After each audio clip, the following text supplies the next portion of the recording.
My sister sold her house for a dream trip, went broke in 2 months, then showed up at my house with her husband and kids demanding to live with me. Now my whole family is turning against me for saying no. So I've got this house, right? Been living here for the last 10 years, paying it off bit by bit, and finally I can say it's mine. It's nothing fancy, just a modest 3-bedroom place, but man, it's mine. You know that feeling when you've worked your butt off for something and you can finally just sit there and think, yeah, I did that. That's where I'm at. I don't have any fancy decor or big backyard, but it's a good spot.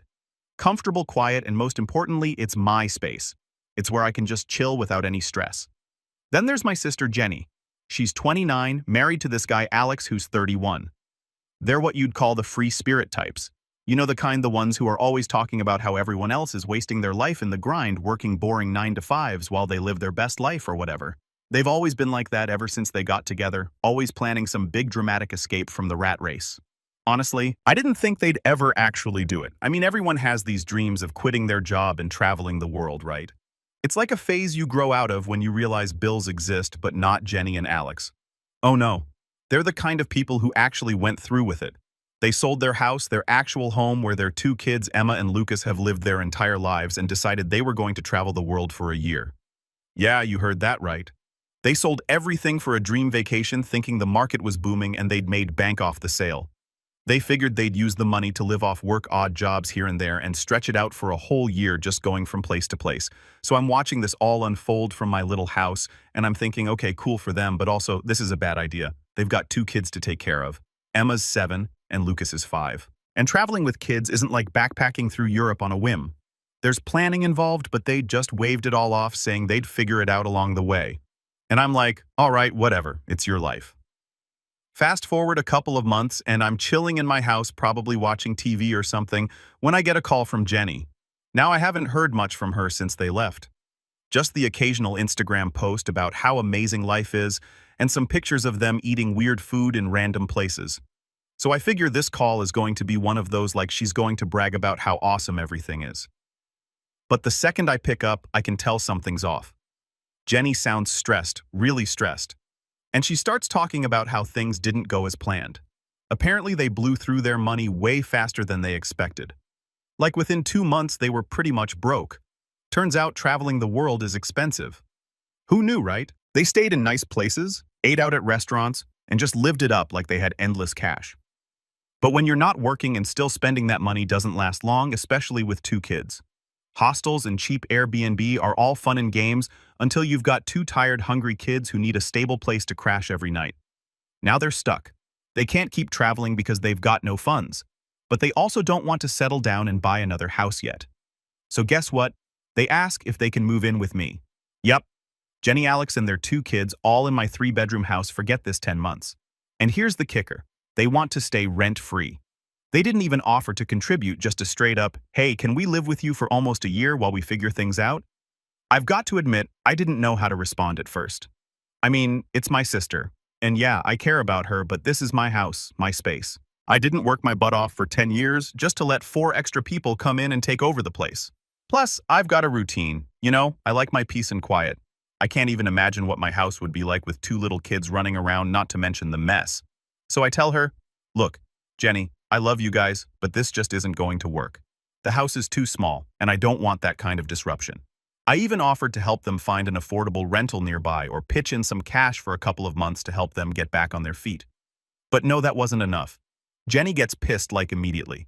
She starts calling me selfish, saying I don't care about family and that I'm jealous of their adventurous lifestyle. Jealous? Really? Now I'm starting to get mad too. It's not about jealousy or not caring about family, it's about boundaries.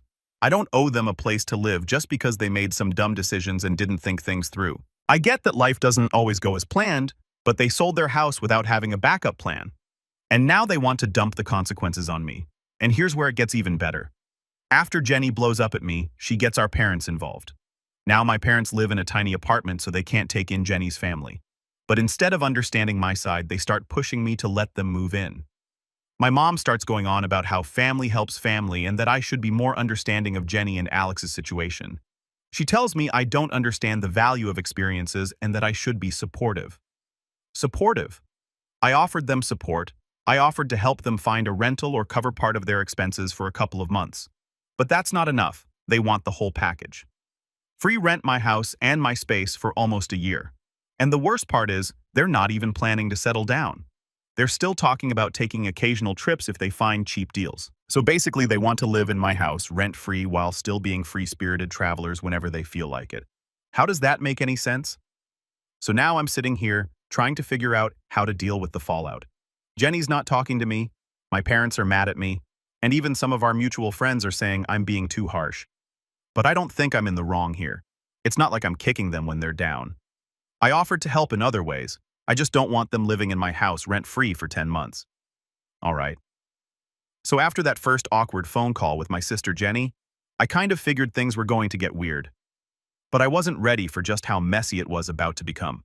I was thinking maybe I could just put my foot down, tell her no, and that'd be the end of it. You know, just draw the line and move on. But nope. Jenny and Alex decided to show up at my house in person like a week later. They didn't even give me a heads up, which already had me feeling off. So I'm just doing my usual thing on a Saturday morning, enjoying the quiet when the doorbell rings. I open it, and there's Jenny standing there with Alex and the kids. They've got this big, hopeful look on their faces like I'm about to save the day or something. Meanwhile, I'm just thinking, oh man, here we go. I mean, I knew what they were going to ask, but I didn't expect it to be like this. Them just rolling up like it's a done deal. Jenny starts off with small talk, asking how I'm doing, how work's going, all that, but I can feel the tension in the air. I know they're not here just to chat. It's like that moment where someone's clearly buttering you up for something big, and I'm just standing there trying to stay polite, but also bracing myself for what's coming. Finally, after what feels like forever, Alex clears his throat and jumps in. He's like, "So Brian, we've been thinking about what you said on the phone." And then Jenny takes over because of course she's the one running the show in their relationship. She's all like, "We know you said you didn't think having us live here would work out, but we really believe we can make it work. It's just 10 months. We won't be any trouble. The kids are good. They'll stay out of your way and we'll keep everything clean." I just stand there for a second, not sure how to respond. Because let's be real, there's no way 2 little kids are going to stay out of my way in a house this size. And the idea that they're just going to magically not disrupt my life? Yeah, that's not happening. I try to stay calm though. I don't want to blow up right away. So I ask, "What's the plan though? I mean, what happens after the 10 months? Are you going to get another house?" "What about work?"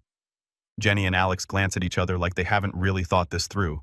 Then Jenny goes, "We're still figuring that part out. We might go back to traveling if things work out. We've been checking for cheap flight deals and there's a chance we could get back on the road by the end of the year. We just need a place to regroup, you know, somewhere to stay while we figure out our next move." I couldn't believe what I was hearing. So not only do they want to crash at my place for 10 months, but they're also still talking about taking more trips. Like really? You're broke. You've got 2 kids, and your big plan is to keep living this fantasy life where you're just floating around from place to place. I didn't even know what to say. I mean, where's the logic in that? So I try to be as polite as possible and I tell them, "Look, I understand you guys are in a tough spot, but I'm really not comfortable with this. It's not about not wanting to help you out. It's just that my house isn't set up for that. I've got my own routine, and honestly, I don't think having you all here for 10 months would work for anyone. The house is too small and you know there's just not enough space." That's when Jenny's face changes. She goes from hopeful to pissed in about 2 seconds flat. "Are you serious?" she says, crossing her arms. "We're family. Brian, family helps each other out. You've got all this space and it's just you living here. What's the big deal?" Now I'm starting to get frustrated. I mean, I get it. They're stressed, but this whole thing is starting to feel like they think they're entitled to my space just because we share the same blood. I try to stay calm and explain. It's not just about space, Jenny. It's about my life too.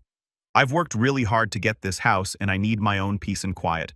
I'm happy to help you in other ways, but having you all live here for almost a year, I just don't see that working.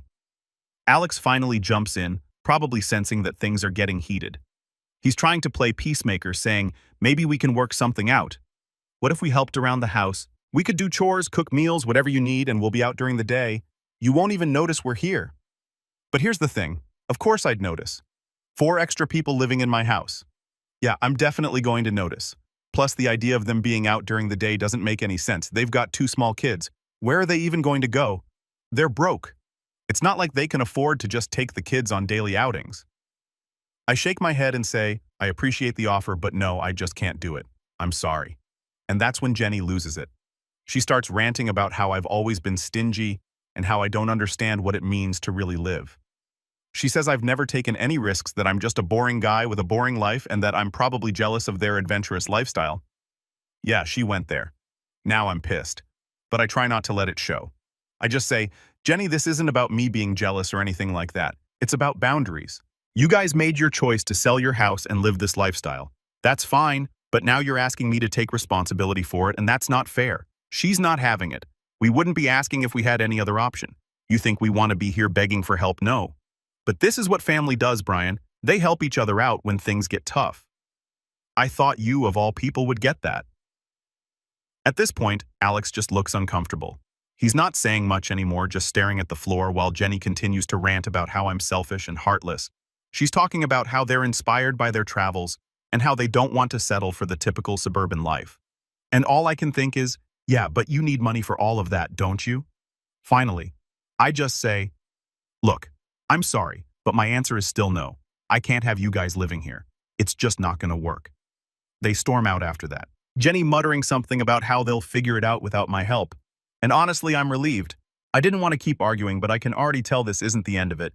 And yeah, it wasn't, because after they left, things escalated way more than I expected. Update 1. So after Jenny and Alex stormed out of my place, I thought that was the end of it. You know, like maybe they'd cool off, come to their senses, and realize that they're the ones who screwed up. But man, was I wrong. A couple of days later, the real fallout began. I'm sitting at home enjoying my usual routine when I get a call from my mom. Now, normally when my mom calls, it's just to check in or ask me if I've been eating enough vegetables. Seriously.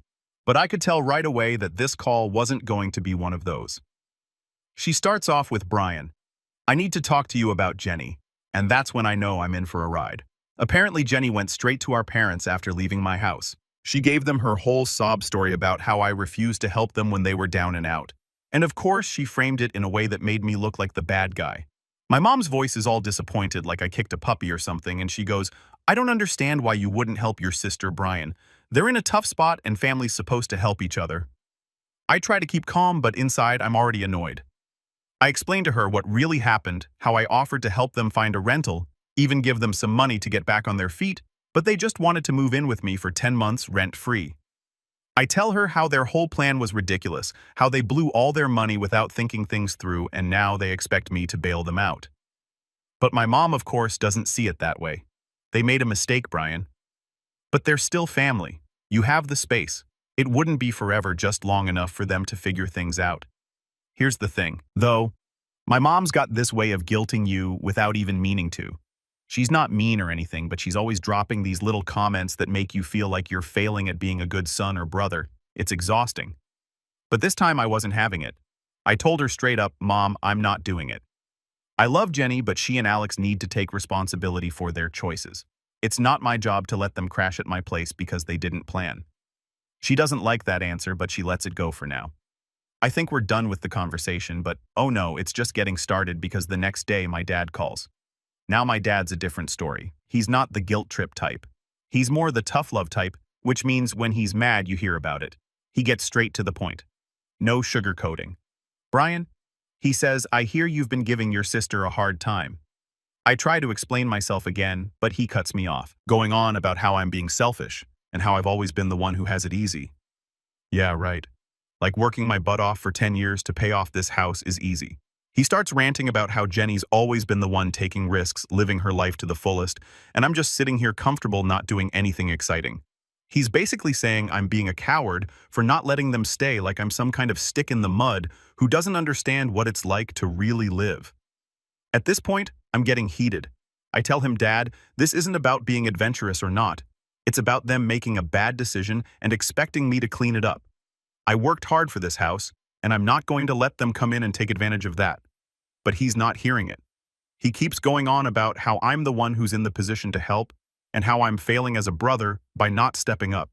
It's like he's taking everything Jenny said and running with it, making me out to be the bad guy in this whole situation. And honestly, that hurts. I've always been the responsible one in the family, the one who's worked hard, kept my head down, and did what I needed to do. But now it feels like none of that matters. After that call, I'm fuming. I feel like I'm getting attacked from all sides.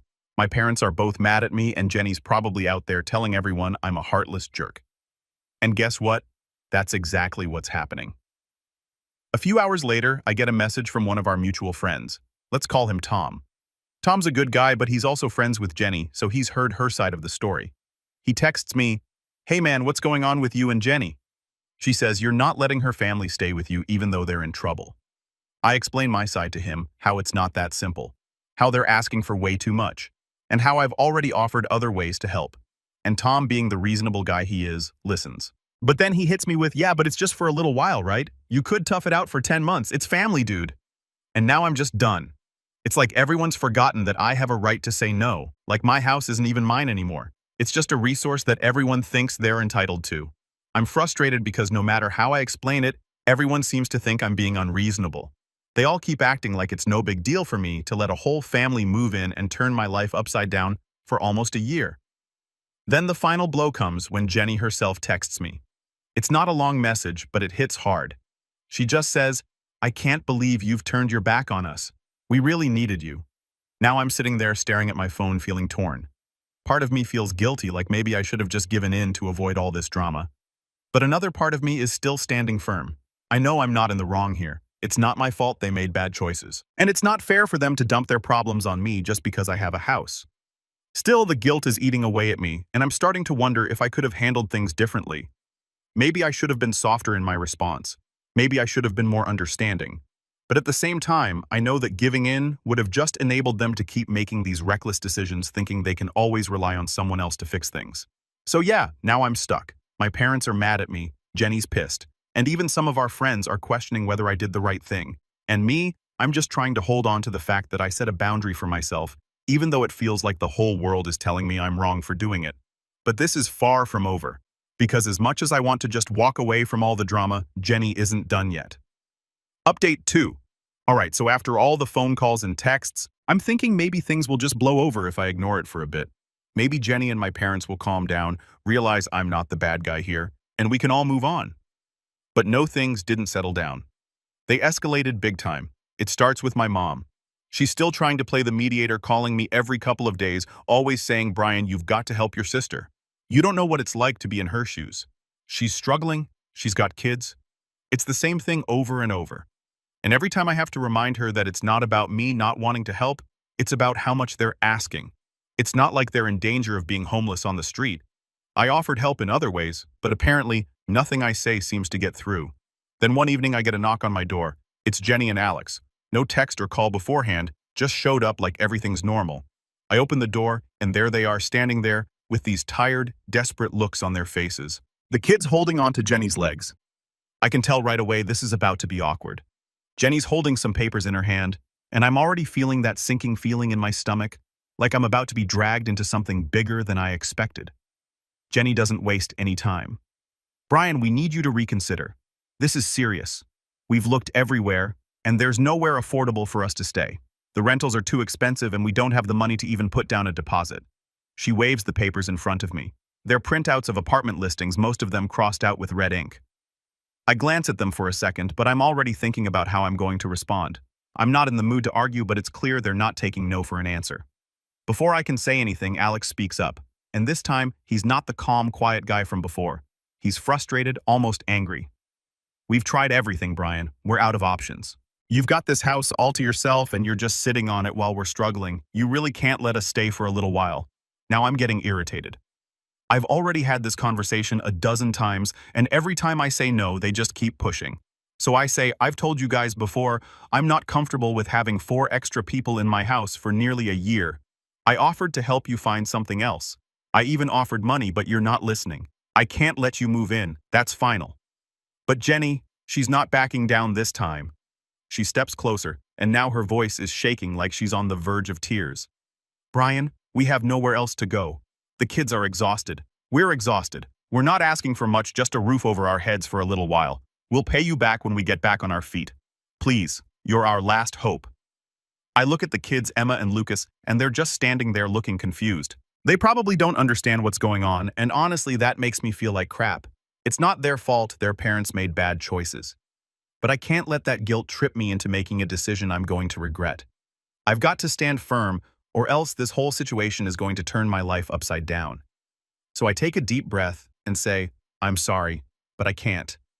I know it's hard, But this isn't the answer. You need to find another solution. And that's when Jenny snaps. She goes from sad to furious in a split second. You're unbelievable, she yells, her voice echoing in the hallway.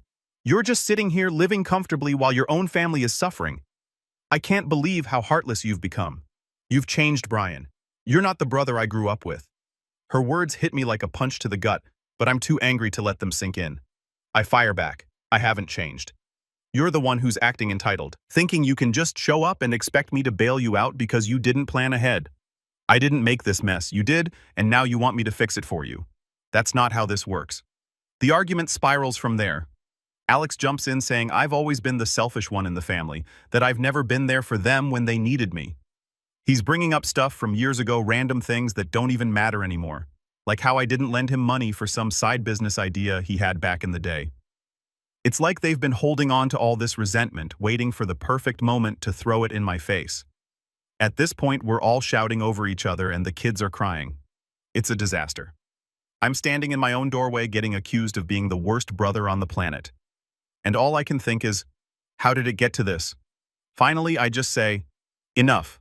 This is my house, and I've made my decision. I'm not changing my mind. Now I think you need to leave. Jenny looks at me like she can't believe what she's hearing. She opens her mouth to say something, but then she just shakes her head, grabs the kids, and storms off. Alex follows behind her, glaring at me like I'm the devil or something. As they walk away, I feel a weird mix of anger, guilt, and relief. I know I did the right thing by standing my ground, but it still sucks that it had to come to this.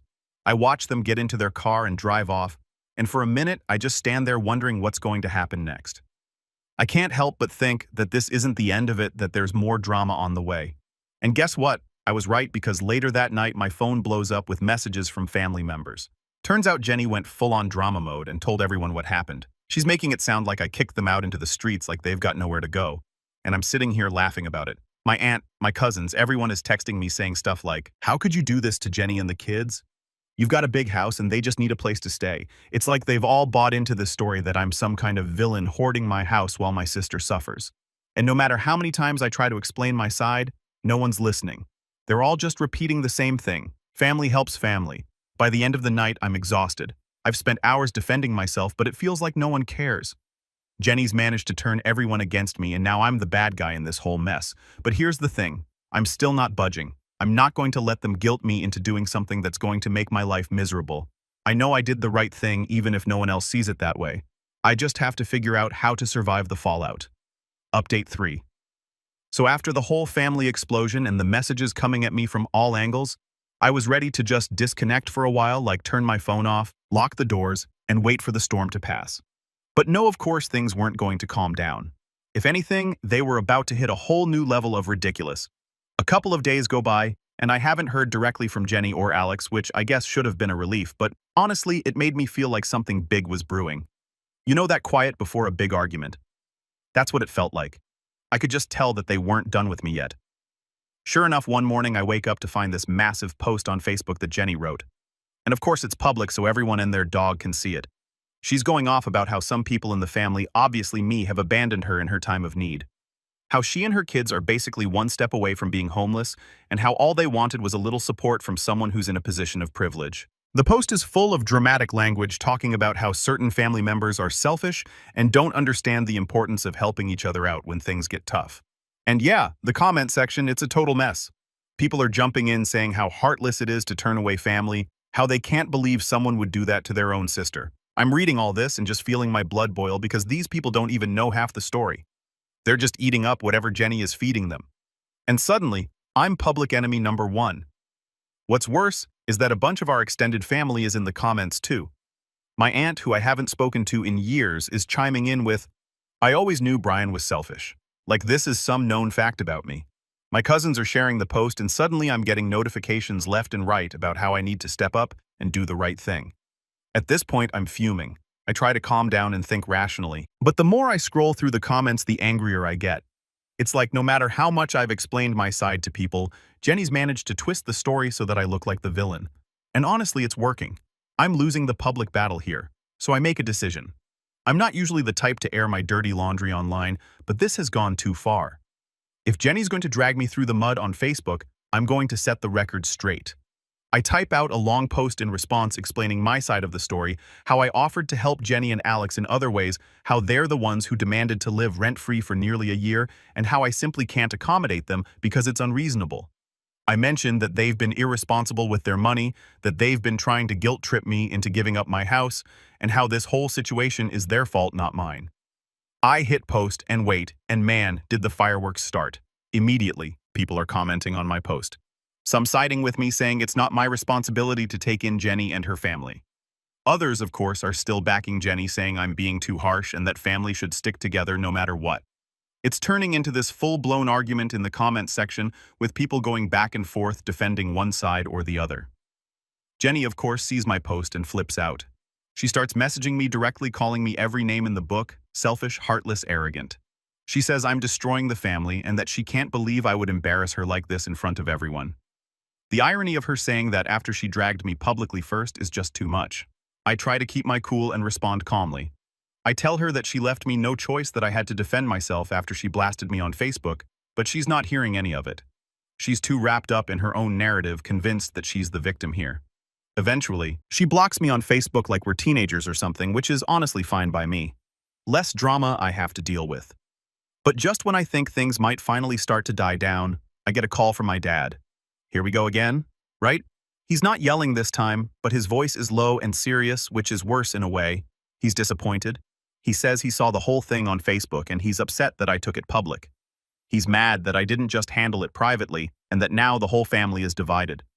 I can tell he's blaming me for making the situation worse.